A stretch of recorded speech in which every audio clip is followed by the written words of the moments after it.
This video will contain spoilers for Bring Her Back.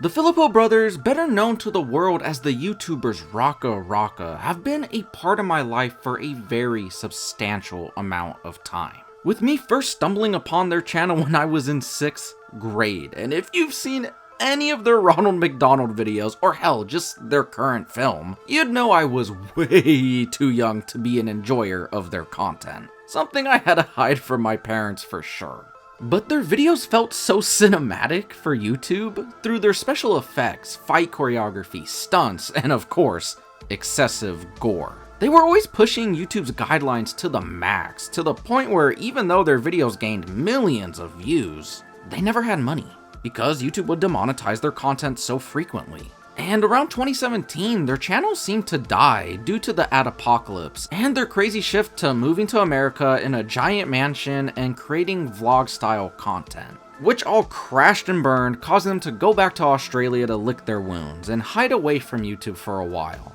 until they announced the creation of their debut film, Talk to Me, which I always hoped and even knew deep down inside would be good, but man, let me tell you, I wasn't prepared for how excellent of a film it truly ended up being. It was so good, and not only was my favorite horror film of the year it released, but it actually made it to the top 3 of my favorite films of that entire year. So to say I was excited to see their sophomore venture, Bring Her Back, would be a severe understatement. Alright, to get straight to the point, I do think Talk to Me ended up being a better film, but do not let that take away from what I'm about to say next. Bring Her Back is an excellent film, for sure surpassing most of the genre genre, hell, most studio movies in rich, passionate, and human storytelling.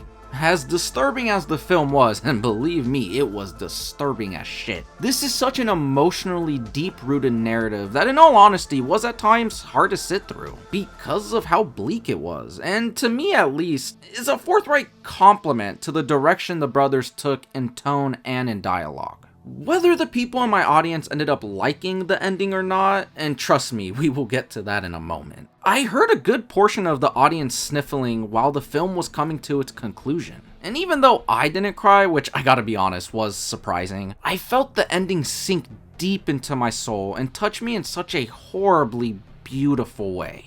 And all of it works for me, including the ending, because the Filippo brothers simply know how to write complex, layered, and most of all, immersively real characters. Talk to Me was a film that did make me cry, and that was due to its character work. And even though I do prefer Talk to Me over Bring Her Back, I think when it comes to characters, they somehow exceed what came before. Especially when it comes to Billy Barat's Andy and Sally Hawkins' Laura. Which I have to say right now, the both of them gave some of the best performances of the year so far, and I would go as far to say Sally Hawkins did give the best performance this year. And it will anger me immensely when come award season they completely overlook her because this is a horror film, so obviously that's not real cinema. But to go back to Andy, we have to just rip the band-aid off. His death was not a bother to me, and honestly the whole ending was fantastic. And I think the anger from some people, in fact, some people who lowered their liking for the film due to his death, is a bona fide accomplishment to not only the film, but Danny and Michael as writers. They crafted a character you loved and cared for so much that when he died, you began to get upset. I think this ending worked for a multitude of reasons. 1, it wasn't halfway through the movie. I think if they did that, then yeah, it would have been a bad decision. But they waited till the last 10-ish minutes. 2, it did serve a purpose. He saved Piper. Who knows if she even would have still believed him when he came back to get her, because she was manipulated by Laura so hard.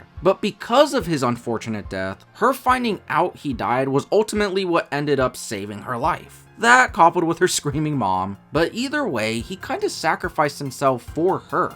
And 3, once again, because of how well made the character was brought to life through the Filippos and Barrett, it evoked an authentic response from the audience. It made them feel something so personal. And that's what great art is supposed to do. It's supposed to create a response from us, and this one did.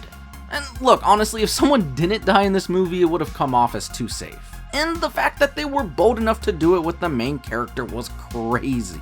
But what's funny to me is one of my favorite films ever, No Country for Old Men, did the same thing. Hell, we don't even see when Llewellyn dies. Sheriff Bell just finds him dead in a motel room. And I've never heard anyone complain about that. Now, onto the other standout we've already covered, but not extensively enough, which is Laura, who is one of the best original villains I've stumbled upon in a long time. I never thought Sally Hawkins of all people could scare me, but she sure as fuck did. Her performance could have easily been hammed up and come off as cheesy if they didn't have such a caliber of an actor as herself to portray the character. The way she is able to come off so lovable in such a sincere way that within seconds become a horrifying being was so crazy to watch. Because even when she is doing some truly despicable actions, there's a vulnerableness to Hawkins' performance that makes you sympathize with her and forget that she's the villain. The final few minutes of the film where she's crying as she realizes the atrocities she's committed had me choke up a bit. And that followed with the small montage of footage of her daughter. Shit, no wonder why people in my audience were crying. It was so real and cemented my opinion about her having the best performance of the year so far. Lastly, this was a bleak ass movie, and it had to be. The subject matter isn't one to be taken lightly. And that's the beauty of what the horror genre can be at its heights. A way to take a harsh look into loss, grief, and our greatest fears, and help us confront them through an artistic medium.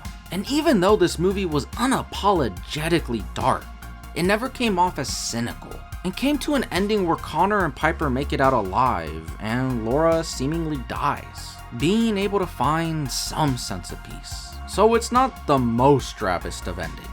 Even after all the trauma these characters endured, there was still hope for a few of them to have a life. One where they could use all this pain to create a world for themselves, where, for better or for worse, they are stronger.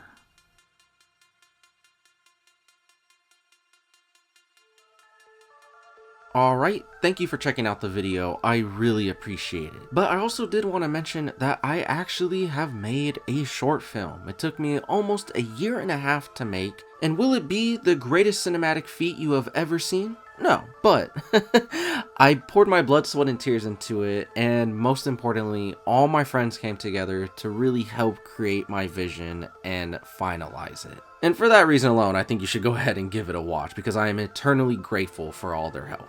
The whole idea for the short film was, what if I made a Peter Parker story without Spider-Man? So hopefully that can give you a bit of an expectation on what the tone would be like, and if you want to check it out, you can go ahead and click right here on the right. Thank you.